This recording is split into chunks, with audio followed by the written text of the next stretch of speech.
Saudara-saudariku yang terkasih, melihat dari apa yang telah kita dengar ini dari firman Tuhan, pengalaman Abraham.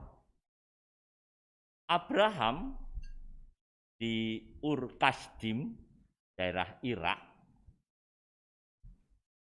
hidupnya sudah mapan, hidupnya sudah enak, kedudukannya enak, materi sudah cukup bagi orang cukup kaya. Namun suatu saat Abraham itu juga mikir karena nggak punya keturunan. Lalu Tuhan menyampaikan kepada Abraham, ketika Abraham keluar, dikatakan oleh Tuhan, coba lihat ke langit dan hitunglah bintang-bintang jika engkau dapat. Demikianlah banyaknya keturunanmu kelak. Satu aja ndak punya, tapi terus dijanjikan oleh Tuhan keturunannya sebanyak bintang di langit. Punya satu aja ndak punya kok. Bahwa nanti keturunannya. Tapi Abraham percaya. Abraham percaya akan apa yang didengarnya, akan firman Tuhan itu. Abraham percaya. Kalau kemudian Abraham percaya itu, kemudian Tuhan menyuruh untuk keluar dari Ur Kasdim. Pergi ke tempat yang belum tahu persis Abraham. Tapi kemudian Tuhan menunjukkan tempatnya. Dikatakan, akulah Tuhan yang membawa engkau keluar dari Ur Kasdim untuk memberikan negeri ini menjadi milikmu. Jadi tempat yang begitu luas, dikatakan tempat yang artinya dari daerah Irak sampai Mesir, menjadi tanah milik pusaka Abraham. Dan Abraham percaya itu, pergi dari Ur Kasdim, pergi dari tempat kemapanannya, hanya mengandalkan iman kepercayaan. Dan ternyata apa yang dijanjikan Tuhan kepada Abraham itu terjadi. Luar biasa. Karena imannya itu, maka disebutkan di sini berkaitan dengan perjanjian Allah dengan Abraham. Dikatakan dalam bacaan ini sangat jelas bahwa kepada keturunanmu lah ku berikan negeri ini, mulai dari sungai Mesir sampai ke sungai Efrat yang besar itu. Sungai Efrat ada di Irak. Dan Abraham begitu percaya, luar biasa. Harus meninggalkan banyak kemapanan, kesenangan. Kalau pikiran kita, orang zaman sekarang, ya bodoh.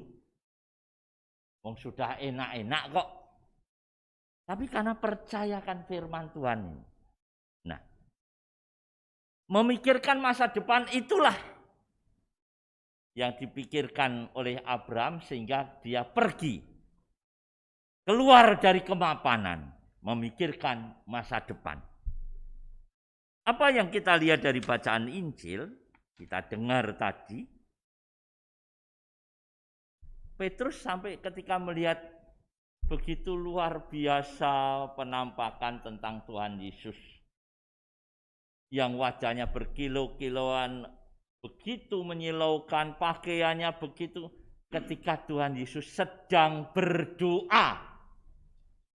Jadi doanya begitu luar biasa, kusuk sampai akhirnya ditemani oleh Musa dan Elia. Petrus saking kagumnya kemudian berkata, Guru, alangkah baiknya kita berada di tempat ini. Biarlah sekarang kami dirikan 3 kemah. 1 untuk engkau, 1 untuk Musa, 1 untuk Elia. Tapi padahal mereka bertiga itu sedang berbicara tentang kepergian Yesus ke Yerusalem yang akan digenapi ke Yerusalem. Yaitu peristiwa penderitaan. Tuhan Yesus tahu Kepergian ke sana adalah menderita. Kepergian ke sana adalah dalam rangka penggenapan. Yesus disalib, Yesus wafat. Tapi Tuhan Yesus tidak gentar. Dia jalani kehidupan itu. Walaupun akhirnya ya memang mengalami kematian di Yerusalem. Mengalami kematian di Golgota. Saudara-saudariku, apa yang bisa kita petik dari hal ini? Bahwa dalam kehidupan kita, supaya kita juga memikirkan kehidupan masa depan. Tidak hanya saat ini. Memikirkan kehidupan masa depan, termasuk keselamatan hidup kita. Masa depan kehidupan, maka banyak orang kalau kita pengalaman keseharian, mengapa banyak orang mau prihatin? Misalnya menyekolahkan anak itu habis berapa sampai kuliah. Padahal kalau duitnya ditumpuk, tidak usah disekolahkan anak, duitnya banyak toh, hidup enak, makan bisa cukup. Tapi mengapa masih anak disekolahkan? Sekolahkan tidak cukup SD, juga cukup SMP, tidak cukup SMA, dikuliahkan, bahkan ada yang dikuliahkan ke luar negeri. Pikirannya apa? Mikirkan masa depan anak. Prihatin. Padahal kalau ditumpuk-tumpuk, ayo sekarang anak-anak, kamu itu biaya sudah habis berapa? Sekolahnya sudah habis berapa? Baru sekolah saja. Padahal kalau duitnya udah ditabung saja duitnya banyak. Satu anak, apalagi kalau anaknya 2, anaknya 3. Orang tua mau prihatin, mau perih-perih. Hanya untuk memikirkan masa depan. Itu salah satunya. Berani keluar dari kemapanan. Terus berusaha. Maka kita mati raga kita, puasa kita juga dalam rangka itu. Memikirkan keselamatan kita, masa depan kita.